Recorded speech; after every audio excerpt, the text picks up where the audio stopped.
it is Wednesday, which means it is time for 705 Sports, the headlines. If you're wondering where last week's episode was, I took a little vacation. I'm sorry, but I am back and we have a extremely packed show. So let's get right into it right away. So we had a lot of mixed messaging about fans being able to attend the GFL for Greyhound games and any events going on there. Originally, we had heard from the box office on yesterday morning that you would need to be vaccinated to enter the GFL. So, of course, did a little type righty, right? Got that to you right away. To then find out later in the day, the city made another announcement basically doubling back. So now, just to make it clear, you do not need to be vaccinated to enter the GFL. So if you are looking to go to a Greyhound game, you are unvaccinated, you are now permitted to go back into the arena. If you are vaccinated, you don't need to show your vaccine passport there any longer. So that is good news for that situation. Now, sticking with the Sault Greyhounds, 2 players got NHL entry-level contracts yesterday. So congratulations to Rory Cranes, who signed with the Calgary Flames, who, by the way, are probably the best Canadian team in the NHL right now, and Ty Krejci going to the Seattle Kraken with former Sault Greyhound legend Ron Francis as their general manager. This is big for both of these players, as, you know, Cranes was drafted very low in the entry draft. Well, Krejci was never drafted at all, but he has really shown this year that a lot of teams missed on one heck of a player. So congratulations to both of those awesome players. I will be putting up an article later today, just kind of breaking down why they're good fits for both of these teams. Now, speaking with Greyhounds, let's stick with them a little bit longer, and let's take a look at the OHL standings currently, with the top teams battling for the top in the West. So we have the Firebirds sitting first. London Knights and Greyhounds are tied for second. The only reason why London's ahead is they have a higher winning percentage because they have played less games. And then the Windsor Spitfires at 4th. So realistically, these 4 teams are battling for top in the West. And you might say, why is the top of the West so important? Well, being the top of the West, you will more than likely be the top team in the OHL, meaning you will have home ice advantage if you can make it all the way to the OHL finals. Now that is huge, especially for a town like Sault Ste. Marie, where the GFL is a very loud, robust arena that is very difficult for teams to play in. Also, too, if there's a game 7, let's say, in a series, now the other team's got to travel 9 hours to the Sault. Well, our players are home, they feel comfortable. So that is very important for your Sault Greyhounds. And they still do have a realistic chance. They need to up their winning percentage. Right now they're winning about 62% of their games. I think they need to get up to about that 68 to 70% of winning percentage to really have a good shot, but they can do it. So now let's move on to the OHL itself. The OHL put out a statement regarding Russian players. So more or less in this statement, they're saying for now, the Russian players are still going to be able to play, and the OHL is committed to keeping them safe as well as understanding why the IIHF has banned Russia and Belarus from playing. Now, with this statement, it doesn't say anything about the import draft coming up next year, this year for the 2023 season. So we'll have to wait and see on that. There's been some rumors that Russia and Belarus will be banned from the import draft. It's a tough call to make because you're trying to look at, you understand what's going on with Russia and Ukraine, and it is an absolutely terrible thing that's going on. But is it the athlete's fault?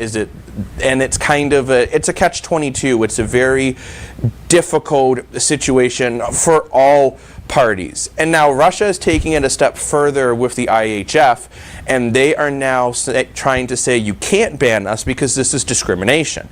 Now, is it really discrimination? I'm going to give my opinion here. No, it is not discrimination, because Russia is choosing to start this war. They are choosing to cause these problems. Therefore, every action has a consequence. If you are going to do this, you have to accept it, but I do feel bad for some of the athletes that are getting involved when it's nothing that they can do about it, especially at this 15, 16-year age where they're still basically just kids. But we'll get into that a lot more on Friday when Dan's here. We can have much more of a discussion about it. But now let's move on to the Toronto Maple Leafs. So if you've been watching the Leaf games lately and you're looking at the goaltending, you might be going, oh no. But I don't think it's as big of a worry as people are saying. So we have a graph that's going to come up on your screen. And when we look at the Leafs goaltending, and people are saying, should the Leafs get a goalie? Jack Campbell, up until the All-Star break, was playing outstanding. He is going to find his game once again. And for now, Peter Mrazek's overall season numbers aren't great. But the last couple games, Mrazek has looked solid. So Mrazek will be getting the next start tonight for Toronto. And I actually think this is a good thing. And we're going to have some vids of Jack Campbell that's going to come up on your screen. And he can make these unreal saves. You could tell he's just out of his groove. So give him a couple games off. Let him refocus. Let him recenter. I think if Mrazek plays well tonight, you even start Mrazek again Saturday, because then the Leafs play Saturday, Monday, and Tuesday. So you're going to have to play Campbell in at least one of those games. So giving Campbell off right now, I think, is the right decision for the Toronto Maple Leafs. And in my personal opinion, I wouldn't go get another goaltender, but they could. And you might be saying, who could they get? So we have another graphic that's going to come up on your screen. I love saying that, on your screen. It's right there. Believe in it. And we're looking at some of the goalies that are on the market. Now, Marc-Andre Fleury is actually leaning towards staying in Chicago. No idea why. But he is, I guess, because of his family. So he's leaning to stay towards Chicago. Out of the goalies that are left right now in the market, I wrote an article earlier in the week about how there's only two goalies that made sense. Either Marc-Andre Fleury or Braden Holtby. I think Braden Holtby might actually be the right fit if Toronto goes and gets another goalie, because Braden Holtby has been there, he's done that, he has all the experience, and he's the type of guy that he's struggled, and we have some vids of him, and he is a solid netminder. He can make the saves when it counts. He has won a Stanley Cup before, and he's someone I think that can maybe help Jack Campbell, because he's been on the ups and downs very recently. He did not have a good year last year in Vancouver. He's bounced back and have a really solid year in Dallas. So it's something that I think could realistically work. He's put up some strong numbers there. He has the experience. You give Jack Campbell a solid backup. Not that Mrazek's bad. And if anything, I would stick with what we have. But if we're not going to, I think Braden Holtby would be the right decision. And before we move off the Leafs, there's one more thing I want to talk about, and that is John Tavares. So I've been very hard on John Tavares of late, as he's forgotten that the puck needs to go into the net, not around it, because he has not scored in a month. But the last game he played was the best game I've seen from John Tavares in a month. He was very active. He was physical. The assist on the game-winning goal was absolutely stunning, with a beautiful shift from Tavares and Nylander. And this is what I want to see from Tavares. He needs to work down low, win the puck battles, make the right play, and you know what? The puck will go in the net again. It will happen, JT. But I do want to say, best game he's played in a month. We had to get that in there. Now let's move on, though, to the Edmonton Oilers. So I want you to think about this. You're working your job. You're a hard worker. You find out from your mother that you are being moved to a different job over Twitter. We have the tweet that's going to come up on your screen. Don't know why I said Twitter so oddly, but I did. And to find out on Twitter, like, Ken Holland, what are you doing? Send out the messages, get the message across, and make sure the players know, because this is embarrassing for Brandon Perlini. This is embarrassing for his mother. This is embarrassing for the Edmonton Oilers team as a franchise. And going into trade deadline doing a move like that, players don't want to come to a team that you know you're going to be treated like crap. There's nothing else to it. But sticking with Edmonton, we are going to move to a different sport, the Canadian Football League, some three-down football. And the Edmonton Elks have been hinting at their new helmet and jersey design all across their social media the past few days. So here's one of the images there, which is one of the start dates for that is the date for when the official helmet will release.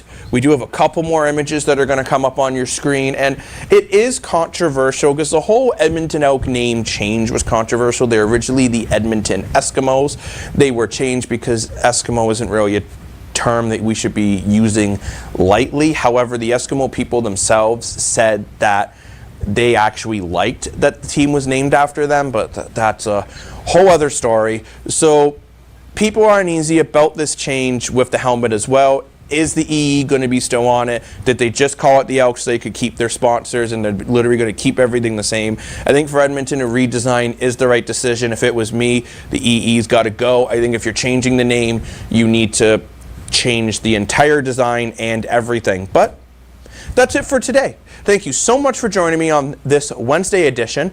Don't forget to tune in on Friday where Dan, over here, he'll sit there, will talk sports with me. It'll be great. Remember also too, looking for more shows, head over to our video on demand service. You will see 705 Sports, First Local, which is the Sioux's only live morning news show, local events, your weather forecast is on there, and everything that you're going to need. So only one piece of paper, a little harder to throw. See you next week or on Friday.